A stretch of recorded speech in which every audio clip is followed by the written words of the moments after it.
Okay, hello guys. Good morning sa lahat. Today, may papakita po ako sa inyo ng life hack na kung paano magtanggal ng mga nakastick na sa pans ninyo, paano maglinis. Nagprito lang ako kahapon ng chicken. Dumikit. Non-stick pan pero dumikit pa rin. So, ganito po ang gagawain natin. Okay, pwesto ko muna to. Ayan. Ayan po.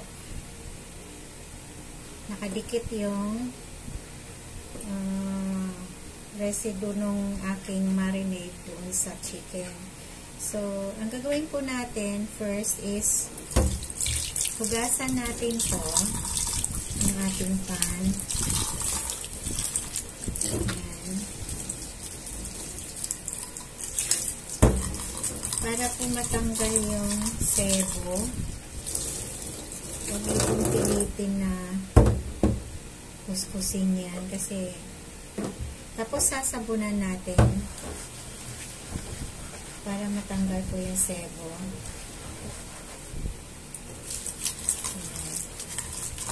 Although natatanggal naman po yung ibang dumi, pero may nakadikit pa rin.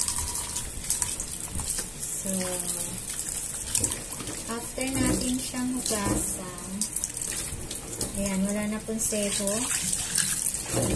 Ayan, wala na sebo, pero nandoon pa rin ang mga dikit-dikit. Eh, hindi naman natin ma-steal yan kasi matatanggal yung coat. Ayan nga, oh. Siguro in-steal nila, so natanggal yung coat. Namita ng steel wool. Hindi sila marunong gumamit. Ayan, lalagyan po natin ng kaperaso na tubig para lang po i-release natin yan kung anumang mga nakadikit dyan. Isasalang natin dito sa ating kalan. Yan, nakasalang na siya sa kalan. Teka, i-on natin yung kalan. Kita ba?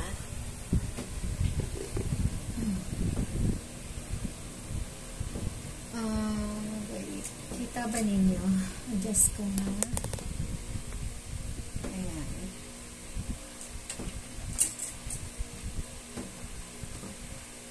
Pasensya na dyan sa lababong kinakalawang at hindi aming bahay to. Nagre-renta lang. Ayan.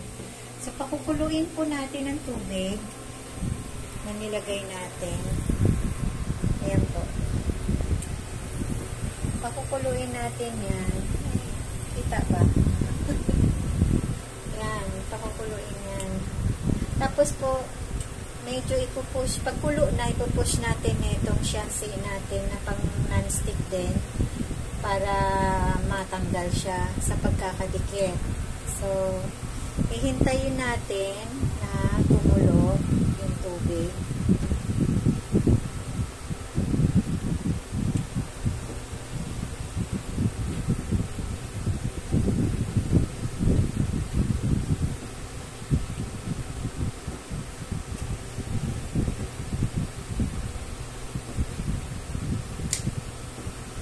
Lakasan natin apoy para kumulo agad.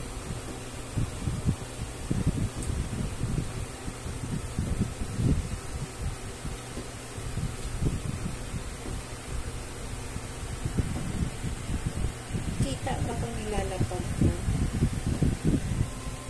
Malayo lang.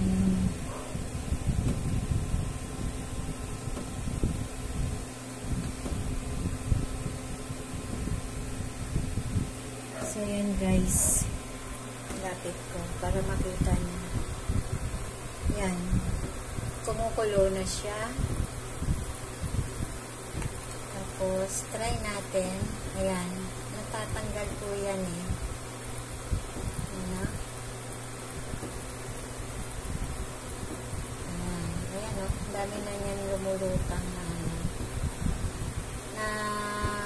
nalalambot. Lumalambot kasi pagka nainitan siya. Ayan po. Wait. kasi lalapag ko kasi hindi ko mahawakan yung kawali.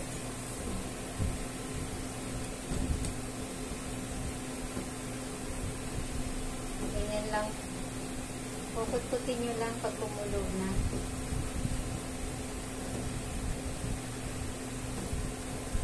Para hindi matanggal yung enamel ng coat ng non-stick.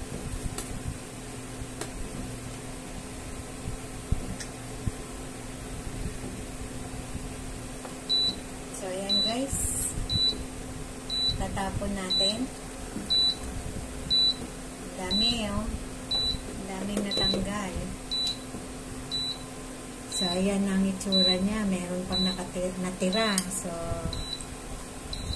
lagyan ulit natin ng water para matanggal natin yung natira.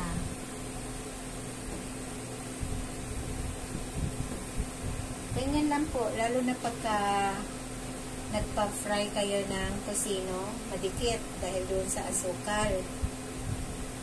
So, ganyan lang ang gagawin nyo. Hindi nyo kailangan na kuskusin ng kasi lalo na yung mga non-stick pans.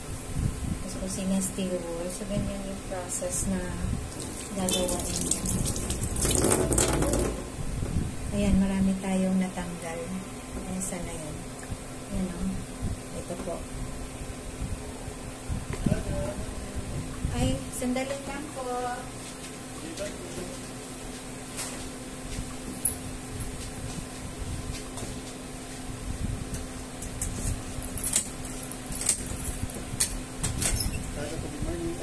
Opo. Paid na po. Thank you po.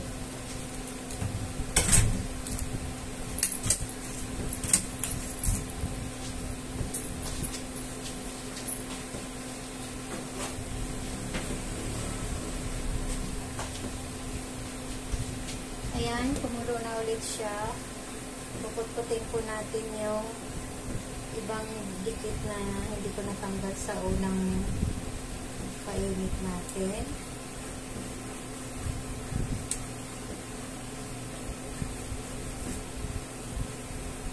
So, papasadahan nyo yung mga parte na may dikit.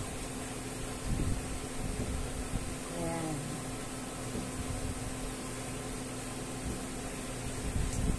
So, I think wala na. Patayin na natin ito.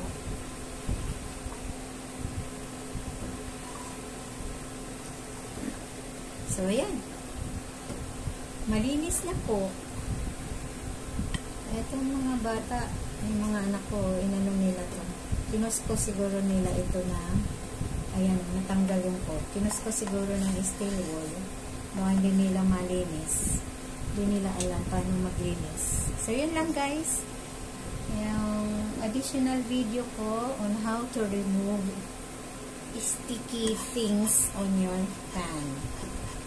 Yung mga residue na inyong marinade na dumikit sa pans ninyo.